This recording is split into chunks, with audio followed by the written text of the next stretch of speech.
Nous allons parler maintenant des routes non associées qui font référence aux routes qui ne correspondent à aucun fichier ou chemin défini dans votre application. Ces routes sont souvent utilisées pour gérer les cas où l'utilisateur essaie d'accéder à une page qui n'existe pas ou à une route qui n'a pas été spécifiquement déclarée dans votre application. Lorsqu'un Next.js reçoit une demande pour une route qui ne correspond à aucun des fichiers ou à aucun des chemins d'accès, alors il va rediriger l'utilisateur vers une 404 comme on a vu ou vers une page d'erreur que l'on peut personnaliser. Donc ce qu'on va faire ici, au niveau de notre dashboard, je vais aller dans Notification et je vais me créer ici un dossier que je vais appeler Archived. Et ici, je fais un page.tsx à l'intérieur. Ici, ce qu'on va faire, on va import le composant link et on va import du coup notre card. Et ensuite, je vais export default, donc une fonction archive et elle va return du coup mon composant card. À l'intérieur, on va se faire un h5 composant notification et on va se mettre du coup un lien, donc link, et ici ce sera archive. Alors on va mettre même archive default. J'oublie pas le href. Et ici du coup ce sera dashboard. Alors dashboard slash archivé. Je peux prendre ceci. CTRL C, je vais aller dans la page de notification.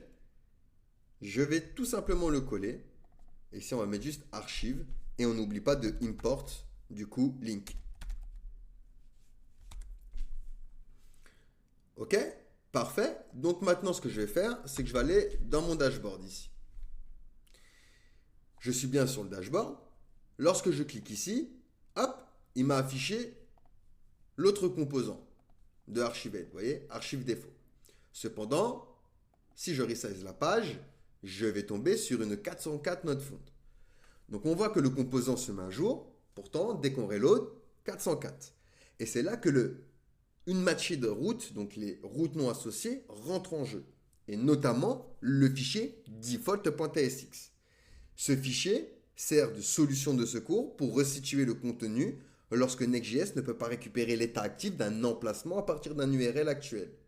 Et vous allez pouvoir définir l'interface utilisateur pour les itinéraires sans correspondance, soit en reflétant du contenu qu'il y a dans page.tsx, soit en créant une vue entièrement personnalisée. Donc ce qu'on va faire ici, je vais me créer dans Analytics un fichier que je vais appeler default.tsx comme ceci. À l'intérieur, on va simplement import donc card et je fais un export default function donc default analytics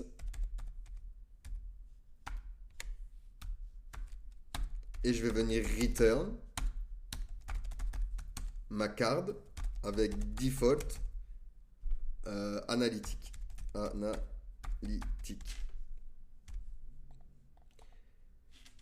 Je récupère ce fichier, copier, je vais le coller dans user. Donc ici on va mettre default user. Donc là default user. On va également se le mettre dans notification. Donc je le colle. Default notification. Ici on va mettre default notification. Nickel. Hop. Et je vais également du coup me le copier à la racine de dashboard.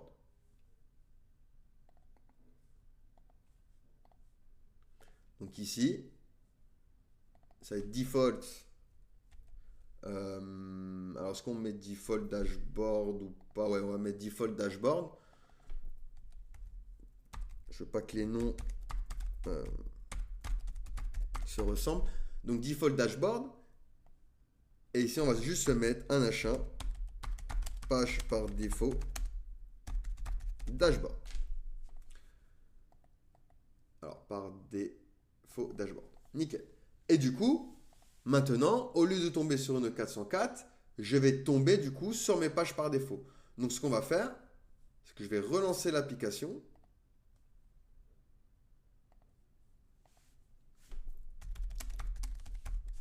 Alors, npm run dev.